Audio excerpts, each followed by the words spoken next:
What is going on, everybody? Welcome to another episode of the Lead 360 podcast. I am your host, Anthony Waite, and it's so good to have you here for another episode as we talk about leadership. We talk about growth, development, really building your character so that you don't have to rely on credentials to get you the influence and impact that you desire. Now, today I wanted to share with you something from a book that really changed my life about I'd say 9 years ago. And it's this book, 15 Laws of Invaluable Growth by John Maxwell. And this book was given to me before a deployment where I was struggling in my career professionally. I was struggling as a brand new naval officer. I was struggling as a man, as a father, as a husband. And I really didn't know which way to go. And I remember turning to leadership and just letting them know that, hey, I'm struggling mentally and it's affecting me professionally. And their solution was, you're going to deploy in 2 weeks. Now, at that time, my wife was pregnant with our second son. So you could imagine all the things that were going through my mind as I was trying to figure out, like, what am I going to do? Right. And somebody gave me that book, and I read it probably about 20 times. Besides working, there's not a lot to do when you're on a ship in the middle of the Pacific Ocean, for 8 months at a time. And in this book, there's a chapter, a law called the Law of Awareness. And in it, it says, you have to know yourself in order to grow yourself. You see, at that time, I had just crossed over from enlisted to officer, and I thought that if I do what everybody tells me to do and I get selected for this commissioning program, my life was going to change. And now, while the outside changed, while I was able to promote to the ranks of officer, I was able to increase my paycheck, I was able to change the uniform, I have failed to change from the inside out. I was so focused on the outside in. I got the degree, I got the promotion, I got the paycheck, but yet I still felt like I lacked purpose. And so the law of awareness says, in order to grow yourself, you must know yourself. And at that time, I didn't know who I was. Many of you know that before I joined the military, I was basically homeless. I was sleeping on a friend's couch. I was 17 at the time. I just got punched in the face by my stepfather, and my life was turned upside down. And so I made the conscious decision to join the Navy just for a second chance at life, because had I stayed where I was, who knows where I'd be today. I damn sure wouldn't be in front of you having this podcast, speaking all over the country in front of thousands of people. And so I want to share with you the law of awareness, because if that's you, if you are somewhere in your life right now in a position or in a situation where you're just trying to figure out, what do I do next? Then this podcast is for you. You see, what I found is that most people don't know who they are because they are too busy being what everyone wants them to be, has told them to be, or expects them to be. And as I look back in 2014, I was in this spot. I was in this place. They told me to go get my degree and become an officer. And so I did. And I got to put the uniform on, and everything felt good in that moment. But as I stepped off that stage, the lights in the auditorium went out. I found myself in the same place, feeling the same way that I did prior to that. I want you to understand that until you're willing to deal with your past, you'll never be able to create your future, because you will continue operating from default settings. And that was my situation. I still had a lot of things from my past. I still saw myself as that broken young man who was floundering in life. While the outside looked good and everybody was congratulating me and telling me how great of a person I was, on the inside, I didn't feel that way. My self-image was flawed. And so I had to go and look at myself and say, am I designing my life, or am I living by default settings? And that's when I really started going to work on my character and not really focusing on getting more credentials, getting more achievements, more medals, more promotions. And what was cool about this, and where I'm at today, and I can, confidently say, is that when I worked on my character, when I grew from the inside out, the promotions came, the accolades continued to come. The difference was I was a different person, and I was able to attract those things, those people that I have in my life today, because of the person that I became, the character that I created. When you look at this, most people look at my life and they say, well, one of the questions I'm always asked is, how do I become more disciplined? And here's the thing about discipline. Discipline will determine the trajectory of your life. And everybody's disciplined, but most people are disciplined in a destructive manner. You see, discipline is either constructive, meaning you're creating the life that you want, you're doing the things, you have the habits that are creating a fruitful life. Or your discipline can be destructive. You're doing the things over and over again that are getting you the same results that are leading you in the wrong direction. It takes discipline to sit back and watch Netflix and chill every day. It takes discipline to continue to eat the crappy foods that's giving you the heartburn, indigestions, and diagnosis. It takes discipline to go to the gym every day and work out. It takes discipline to be a good leader. It takes discipline to love people and to spend time with people and to get to know people so that you can grow people. And so everybody's disciplined. We have to become aware of what we're disciplined in. And this takes vision. It takes purpose. It takes setting goals. And most people don't have a vision for their life. Their vision is of the past, of what they were, good or bad.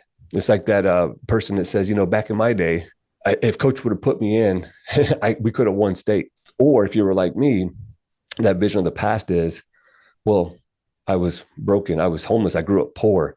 I didn't have a father growing up. I didn't have an example of how to be a man. Both of those don't serve us. And so our vision has to stop looking backwards and start looking forward at what we can be instead of who we are. And that's a hard thing for us to do because our current situation and circumstance doesn't yield fruit. It doesn't have proof that we are able to do that. And proof drives belief, and our belief drives our behavior. So if you have no proof in your life, you begin to believe that it's not possible. And so what I want you to understand is that there's really three types of people in the world. There's people that operate from default settings, meaning they are not aware of the old patterns of thinking that no longer serve them. They are continually getting the same results because they're letting the thoughts play on repeat in their mind. And your thoughts drive your belief drives your behavior. And so these default settings are handed to us by our social circle, by society, by our upbringing, and most importantly now by social media. We look at other people's life and we compare and we compete and we try to do what they're doing because we figure if it works for them, then it has to work for us. Or even worse, we look at other people and say, well, man, their life is wonderful. The highlight reel is great. Why am I not there yet? Why does my life suck and their life is great? And you have to understand that you cannot compare and compete against other people. You must compare and compete against who you are, who you were yesterday. The next level is people live by desire. They know there is more for them. They know that there's something better than where they are right now, but they are stuck and they let fear drive their actions. When you have a desire, but you don't take action, you find yourself running around frantically in life. You get started, then you stop. You start doing the workout, and then you stop. You start eating healthy, then you stop. You become a good person. You love people until you let your emotions take over, and you get angry and frustrated. You have to understand that we are either moving forward through faith, or out of fear, we fall back into what's familiar. And so default, desire, and then most people get there and then they fall back into the default settings because it's what's familiar. It's what's comfortable. It's what we know. And I remember sleeping on a friend's couch and making the decision to go to the Navy, and I still questioned my decision. Even though there was something better on the other side of my fear, I wanted what was familiar because I lacked faith. And you have to understand that no matter how crappy your situation is, when you get comfortable, that comfort zone pulls you back. You fight against what's in front of you, the opportunity in front of you, because you're afraid. And so what do? We go back to what we know. And that's why most people go back to the crappy relationships. They go back to the bad habits. They go back to their addictions. They go back to what they know because it's familiar and it's comfortable. Understand that change is inevitable, but growth is optional. It is up to you. It is a choice that you have to make, and you have to start letting go of things and people to get to where you want to go. And that's a hard thing to do, because we don't want to lose. But I want you to think about, what will I gain if I do this? If I wouldn't have joined the military, if I wouldn't have made that decision to get off the couch, I would have never been able to work with the president of the United States. I would have never been able to become a healthcare professional. I would never be able to become the leader that I am today and influence as many people as I do. But I didn't know that 21 years ago. It was just a constant step in the direction towards a desired outcome. Every day was a step. And sometimes I took 2 or 3 steps back. But then I got back on track through discipline and continued to move forward. And eventually you get there. But what you see is a 21-year process. This wasn't an overnight success. And let me tell you, there's more bad times and hard times than there are highlight reels. I want you to understand that when you go from default to desire, then you can get to design should you encompass discipline. You know what you want, and you know that what you desire is on the other side of discipline. You are clear on your mission, your vision, and your purpose. You work diligently every day to make your vision a reality. It's a work in progress. It's not chasing perfection. It's chasing progression. Understand that it is impossible to truly know yourself when you spend the majority of your day lost in mindless distractions. It is your duty to dial in your discipline to stay focused and live a life of construction rather than destruction. One of the biggest things that kills our potential is distractions. It was once said that, the devil doesn't have to destroy us. He just has to distract us. We destroy ourselves. And if you look at the world today, we're full of distractions. Our phones, these little things right here, destroy our life little by little. And the difference between constructive and destructive is one small step in the right direction every day, or one small step in the direction of destruction every single day. It's a small, slow race to the finish line. The problem is that most people get to the finish line and realize that's not where they want to be. One healthy meal is not going to make you skinny, and one bad meal is not going to make you fat. It's one small meal every day that either lets you become healthy or destroys your health. And the same thing goes with the gym. You don't go to the gym one day and expect to go run a marathon. It's little things over time. And so we have to continue to ask ourselves, does this serve me? Or does this stop me from achieving my God-given potential? And step by step, you build the life, brick by brick. You build the life that you one day will have. You build the marriage, you build the relationships, you build the influence, the impact that you will one day have. But if you don't ask yourself this daily, does this habit or this choice help me? Does it serve me? Or does it stop me? You will make decisions that are out of alignment with your assignment. When we look at this formula that I kind of thought of as I was creating this podcast, there's really a couple things that'll help you get to your purpose. It's potential times passion plus perseverance equals your purpose. Now, potential is what I am capable of doing, right? Potential is what you are capable of doing, but potential has to be backed by action. Now, potential is what I'm capable of doing.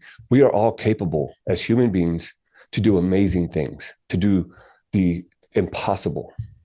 We are also capable and have the potential to do some horrible things. Just look at the world today. Watch the news. There's people out there that do horrible things. They're horrible people and they do crazy things, right? We can wake up today and destroy our life, have the potential to destroy our life, but we also have the potential to create a beautiful life and to help thousands of people. The difference is in our choices. Now, once we have that potential and we back it by action, we have to understand and pay attention to our passions. Passion is an energy. It's an emotion that comes with doing the thing. Now, passion has been a word that's been thrown around by gurus all over the place. They kind of misconstrued what it actually means. Passion is just a feeling that comes with doing the things that you know you should be doing. For example, when I go speak to the youth and I help them with leadership and mindset, it fires me up. I feel fulfilled. Why? Because passion is in play. I know my potential and I back it with action that drives my passion. It gives me an emotion of empathy, sympathy, because the kids that I talk to, the young men that I talk to that are struggling in life, that reminds me of who I once was. And I'm going to share with you in a minute 3 ways to find your passions, what drives you. But when you look at your passion, understand that the emotion can be good or bad. And sometimes that bad feeling, that bad emotion, that anger and frustration can be a driver. It was for me for a long time.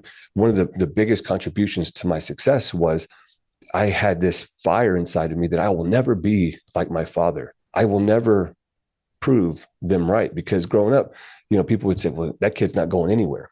He's never going to amount to anything.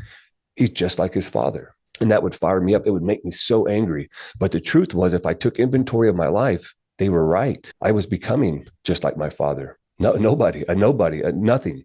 I was making bad choices. I was hanging out with the wrong crowd. And that eventually led to me being in the situation that I was in. But then I was able to turn that passion, that anger and frustration, and turn it into purpose, because I was using it as a chip on my shoulder that says, I will not be like that. I refuse to be part of the system. And so your passions is what drives you. So pay attention to that every single day. Most people come to me and say, well, how do I deal with a bad leader? And one of the most important things you have to understand is that you can learn from the negative just as much as you can from the positive. If you have a bad leader in your life right now, you can say, thank you, because they're teaching me what I don't want to be. And most people will say, well, you got to define what success looks like. And for me, that was very hard. I couldn't define what success looked like because I never had an example of success. And so what I did was I defined what failure looked like. And if I know what failure looks like and I can stay away from that, then by default, I will find myself in a successful position. And when it comes to success, you have to understand that success is an elusive target. Everybody wants to be successful, but nobody knows what success really is. They look at somebody else's life and they say, well, if that person's successful, then, and they did that, then I can do that too. And it will make me successful. And that's not true. Oh, they made a lot of money doing this thing. I'm going to do that too. Oh, they got that degree and it gave them a great career. I'm going to do that too. And understand that that's their path. That was their calling, but that's not yours. And so it's not guaranteed. So instead of chasing success, this moving target all the time, chase significance, because significance is the impact and influence that you have in the lives of those around you. And what I found is that whenever I was able to chase significance and achieve significance, success is the byproduct, because now you understand your value, you understand who you are, and you take you with you in every role that you fulfilled in life. But if you're continuing looking for this moving target of success, you might achieve something, you might get the paycheck or the promotion, but understand that once you get there, it only lasts for a moment. It doesn't last forever. But if you create meaningful relationships and build your life around serving other people, it doesn't matter what you do. You can be the trash man, you can be the janitor, you can work at McDonald's. But if you are aiming to be the best at what you do and serve people in the process, you can be the best fry cook in the world and have fulfillment, because you're bringing smiles to all the little kids who are looking for Happy Meals. But if you're looking for success, that's going to be a hard thing to hold on to. You might grab it, but it's only for a small amount of time. So chase significance, not success. Now, when you look at this formula, potential, passion, and then it takes perseverance. Most people ask, well, how did you get started with public speaking? And a lot of people don't know this, but the first time I spoke in front of a crowd, I was in a college class, a speech class. And one of the assignments to pass the class was that we had to get in front of the class and give a 2-minute talk, 2 minutes. And we had little note cards and we got to speak on a topic of our choice. And my topic was Mike Tyson. At that time, he was my favorite. He still is my favorite boxer, but that was somebody that I looked at because I resonated with his life and his struggles. And I got up in front of the class. There was 10 people in there. And I started talking, looking at my note cards, and I started sweating. I got nervous and I ran out of the class. I was so scared that I ran out of the class and I left my bag in the classroom. And as I sat outside the class, the teacher came out and she said, Mr. Waite, here's your bag. She said, I'm not going to fail you from this course. I'm going to give you a withdrawal, but I expect you to come back and do it again. And I never went back. I said, I'll never do that again. And I look at where I'm at today, and I've been able to speak on stages in front of thousands of people. What was the difference? I had perseverance. I went back and I had an opportunity in 2016 to speak in front of a third grade class, right? How bad could that be? And I shared my story, which I never did at that time because I was so ashamed of it. I never wanted people to know that I was struggling as a young man, that I grew up poor, that I didn't have a father and I was homeless, and all the things that, the negative self-talk and the self-image. I never wanted to share that with people. But in that moment, I shared it with the class and it resonated with some of the students. And interesting enough, it resonated with the young men in the class. And that led to me creating a leadership and development program for young men. And for 2 years, I would go every week and speak to those students, 20, 30, 40 kids. That led to me getting to speak on a TED Talk. And then that TED Talk helped me realize that, hey, you have a message, you have a story, and people want to hear what you have to say. because for a long time, I would let that negative self-talk discourage me. And every time I thought to myself, who do you think you are? Nobody wants to listen to what you have to say. How are you going to lead people when you can't even lead yourself? And I would let it stop me from stepping into my potential. And as I did that for years, it led to bigger opportunities. And now I'm able to have this podcast. I'm able to speak. I'm able to coach and train people all over the world. But it took perseverance. It took for me to get back up and do it again and again and again. Your repetitions equal your results. And so as I sit here in front of you today, this has become a norm because I put in the work and I make it part of my daily routine. Every day I come into my office and I write, I read, I think, and I put down my thoughts on paper. And then I just share it with the world. So whatever it is that you want to do, understand that when you have your potential, you have perseverance, and you let your passion drive you, that is where you find your purpose. And your purpose is what you're called to do. It's being in alignment with your assignment. Now, how do we do this? How do you find your passion? Because people always ask me, like, where do I find passion? And it's not something that like you find under a rock, right? It's not something that you find just walking around. What I have found is that passion comes from three things. Number one, I had to reflect. I had to reflect on my life, all my struggles, my successes, my story. I had to look back at my life and take inventory of where I've been. What has been my path up until now? And when you reflect on your life, you start finding those moments of highs and lows, of peaks and valleys. You find the moments that have made you glad, mad, sad, happy. You find all those little elements and situations and circumstances that have made you who you are today. And if we were to do that, every one of us would have a different story. We would share similarities and we would share some of the same problems and some of the same circumstances, but how we dealt with those would be completely different. If 100 people read this book, there will be 100 different interpretations of what this book says and what it means. That's how different you and I are. It's like the fingerprints, right? Every one of us are human beings, but not one of us have the same fingerprints. We are created differently. And you have to understand that. But the only way that you can separate yourself from the masses and be that authentic leader, that authentic person who influences, impacts everybody, to find your purpose, is by reflecting back on your journey. And once you do that, you're able to remember how it felt when you were in those moments. I remember how it felt when I walked into the living room and I saw my mom laying on the floor, overdosing on her depression medications, attempting to take her life. And as a young man, I felt helpless. I didn't know what to do. And as I called 911 and EMS took her away, CPS took me and my siblings away and gave us to a family that didn't want us. And that was a painful time in my life. And now as I look back on my life and as a healthcare professional now, taking care of, thousands of people all around the world as a healthcare professional, I keep that feeling. I remember how it felt to feel helpless.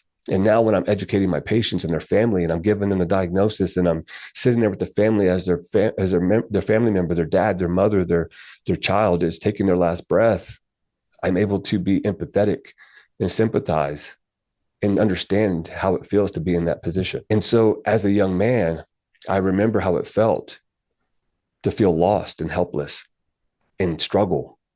And so when I go speak to the youth, whether it's a high school or elementary school, I remember that feeling, those emotions, so that when I go speak to those young men, I remember it's not about me. It's being the person that I needed when I was in that position. And the same thing goes for you, because whenever you remember how it felt, it stirs something up inside of you. And remember that if you're ever afraid or scared, right? When I get on stage, I still get nervous. I still get anxious.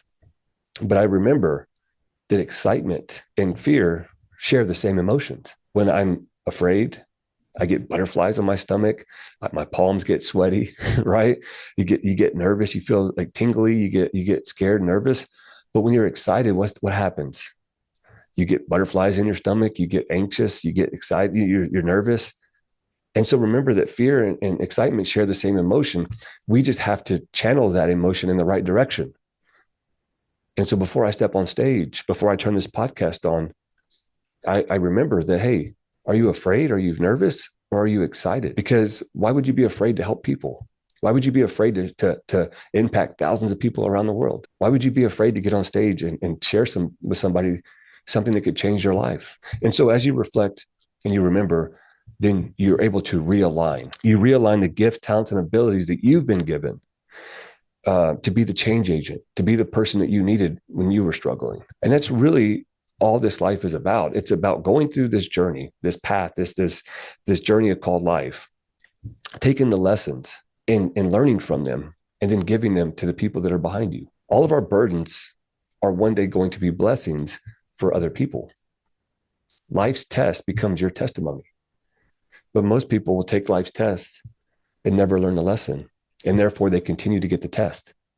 And so it's up to us to take those tests and turn them into lessons, to learn from them, change the trajectory of our life, and be that change agent. And so how you find your purpose is you have to reflect, you have to remember, and then realign. And sometimes this is a daily process. This is a daily reminder that, hey, make sure that you're in alignment with your assignment today. And your assignment is not to check emails. Your assignment is not to tear people down. Your assignment is not to make more money. Your assignment is to be that change agent for somebody today. But if you're not living on purpose, then you're just living passively. And remember this, people can feel the difference between a passive leader and a passionate leader. The difference is that one has purpose. And so when you look at this and you say, okay, passive leader versus purposeful leader, when you're living on purpose and you're leading on purpose, you have what I call the wow factor. You realize that there's a lot of people that could probably do your job, but they can't do it like you. In the position that I'm in today, I still get called back to my old command to speak to students, to speak to our special operations group on the topics of leadership and resiliency. Why is that? There's thousands of people over there that can do that, but they can't do it like me because I have purpose. I let my passion trump my position or paycheck. And people can feel that. And so I'm constantly getting called to go back to the people and the places that I've been to speak, to come back again. I was just called by a school, an ROTC program that I spoke to a year ago. And out of all the people they could have had come and speak at their graduation, they chose Lieutenant Commander Waite. Now, why is that? Because they remembered how I made them feel. People won't ever remember what you say, but they will always remember how you made them feel. And that's whenever you're able to take the passion, the feeling, the emotion inside of you and transfer that to your audience, transfer that to the people that you lead, transfer that to your children, transfer that to the people you lead and those you love. And when you do that, you have that wow factor. You understand that, yeah, there's a lot of speakers out there. There's a lot of leaders out there. There's a lot of lieutenant commanders out there, but there's no one like me. There's no one that can do it like me. And so while I can be replaced in my position, I will never be replaced by my purpose. And that is a reminder that you take you with you wherever you go. And in the military, our time is short. I'll get ready to retire in a couple of years and I'll go on to a new role. I'll have new responsibilities. I'll have a new job. But here's the one thing that I get to take with me: my growth, who I am. It's not what I'm able to do, because I can do a lot of things. Any job, I can mop the floor.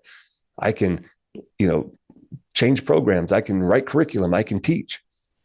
But only I can do that in a certain way, should I be in alignment with my assignment. And so remember, you take you with you. So no matter what job or role you fulfill, your passion and purpose has to come with you. And then you have to have perseverance to continue to do it every single day, because you will get criticized. You will get judged. There will be naysayers, but that shouldn't concern you. Because what I found is that you'll never be criticized by somebody who's doing better than you. I have yet to see it. And so I love this quote from Stephen Covey. He says this: how different our lives are when we really know what is deeply important to us. And keeping that picture in mind, we manage ourselves each day to be and do what matters most. What is he saying here? How different our lives would be if we have a vision for what our life would look like. Not the one right now, but the one that we are creating. And we discipline ourselves every single day to be in alignment and congruency with that person in that life. And what we do is we attract the people, we attract the possibilities, we attract the opportunities into our life, not by what we do, but by who we become. And I want to share with you a framework that kind of puts this into place. Now, as you look at this framework, the first point is awareness, is what we're talking about today. We have to become aware of who we are and what we're capable of doing, our potential. We also have to be aware of our shortcomings, the gap between where we are and where we want to be. And how we bridge that gap is through the discipline that we dial in every single day. And once we become aware that our current situation and circumstance no longer serves us, and that there's a better opportunity on the other side of our fear, it is up to us to start moving in that direction. Now, the next one is acceptance. This is where a lot of people fall short. Once you become aware, no longer can you say, I don't know. That acceptance says, I accept the choices that I made have led me to where I'm at. I accept the fact that I cannot change my past, but I can change my future by what I do today. I accept the fact that I can't change people in my life. I can't change who they are, but I can change who I am and who I become. And so this acceptance is very important, because until you accept that where you are is based off the choices and the decisions that you have made, nobody else, then you can move forward with purpose. But most people will continue to blame other people. Well, I can't because my dad's a drug addict. I can't because, I was poor. I can't because, of my upbringing. I can't because my leader told me I couldn't. Once you accept the fact that it's your responsibility, then you realize that it may have not been your fault, but it's always your responsibility. When you take ownership, that acceptance is huge. One of the biggest changing points in my life was when I had to accept the fact that my father's not going to change. And when I got home from a deployment in 2013, I called him, and he didn't even know who I was, but I forgave him for the way that he is. And I remember telling him, Dad, it's your son, Anthony. We have the same name, Anthony Stephen Wade. I'm a junior. He's a, senior. And I just said, I forgive you for the way that you are. And I apologize for anything I've done to make you resent me as your son, because up until that point, I hadn't spoke to him in 10 years. And he hung up the phone, and I remember just being so emotional, just like, man, I was so just sad because I couldn't believe it. But what happened was that forgiveness allowed me to move forward and have closure on how things are going to be. Oprah Winfrey said this. She says, forgiveness is not letting the person go for the wrongdoings. It's letting go of the hope that things could have been different. And so what are you holding on to today that you want to change? You want them to change, but you know that they're never going to, that there's nothing you can do about it. And when we let go of the hope that things could have been different, now we can focus on how things are going to be different moving forward and the change that we need to make in our life. And that's a powerful place to be, but it takes acceptance to move forward. And now once you have acceptance, then you have to take action. You have to start setting a vision. You have to set goals. You have to create your life's mission and say, this is where I'm headed. And if they don't want to come with me, then so be it. But there's some things that I have to leave behind. These old way of thinking, this old way of believing, these people that no longer are in alignment with where I'm going. You have to let go of the anchors and find those engines, the people that push you into your purpose, push you into your potential. They see something inside of you that you might not see yourself. And that action has to be taken every single day. And when you look in the mirror and you don't like what you see, understand that it's up to you to make the difference, to make the change. And that you might say that I'm not where I'm at right now, but I'm headed in that direction. Every day I'm going to get better. Every day it's up to me. And now you take action every single day, moving in that direction. But until you let go of what was, you'll never understand what could be. You'll never achieve what could be. And I want you to understand that once you have awareness, acceptance, and you take action, it's important that you find accountability. That's why I created the Lead 360 Academy. Every week we have calls and we talk about these topics. We have these discussions. It's a safe place where people can come in and say, man, I'm struggling with this. And you seek counsel in people who are a little bit ahead of you. And on Saturday mornings, we have a leadership men's devotional where men come together and we talk about our roles as men, as fathers, as husbands, as leaders. And we talk about scripture. We talk about what God said, who God says we are. And we grow in our faith, because remember, if you don't move forward in faith, you fall back out of fear into what's familiar. And so it's an accountability piece that allows us to stay on course. And if you need accountability, I am starting the next 30-day growth challenge on Monday, February 1st. And so if you want to join us, I'll put the link down below. But if you need accountability, a group of people that are going to be heading in the right direction, people who are growth minded, who are there to be better, do better so that they can have better, then join us February 1st. Click the link and sign up. It's totally free. And I'll be coaching you through the process. Some of the same frameworks that I'm sharing today are part of that opportunity to take those and apply them to your life. It's exactly what I've done to change my life and to continue to change my life, because I'm a work in progress. You have to become aware. You have to accept, right? Acceptance, action, accountability. And when you have all these three together, or these four together, what you do now is you begin to attract the things in your life. You attract the people in your life. You attract the opportunities in your life. You most importantly attract your purpose in life. And now you don't go finding your purpose finds you. And you realize that it's not about finding yourself. Finding ourselves, we are never lost. We have just been distracted. We have allowed the little distractions in our life to destroy our potential and our purpose. But when you get back into focus and you focus on what you want, what you truly desire, you realize that it was there all along. My ability to impact and influence people have been there all along. It just took me longer than expected to find it. But it took for me to build the confidence, the courage, and then the consistency and the character to become that person. And as I started stepping into that potential and finding my purpose, right? Or my purpose finding me, now I can no longer say, I don't want to go speak to people. I don't want to be a leader. It's who I am. It's what I do. And it chases me every day. Every day that I tell myself, I don't want to speak no more. I'm tired. I'm exhausted. I don't think it's making a difference. I get a message from somebody and says, I listened to your podcast and it helped me think differently. Or I get a phone call, hey, can you come speak to this audience about leadership and resiliency and mindset? And I'm like, man, I can't get away from this thing. It's chasing me everywhere I go. And every position and every opportunity that I have is an opportunity to exercise my potential and live in my purpose.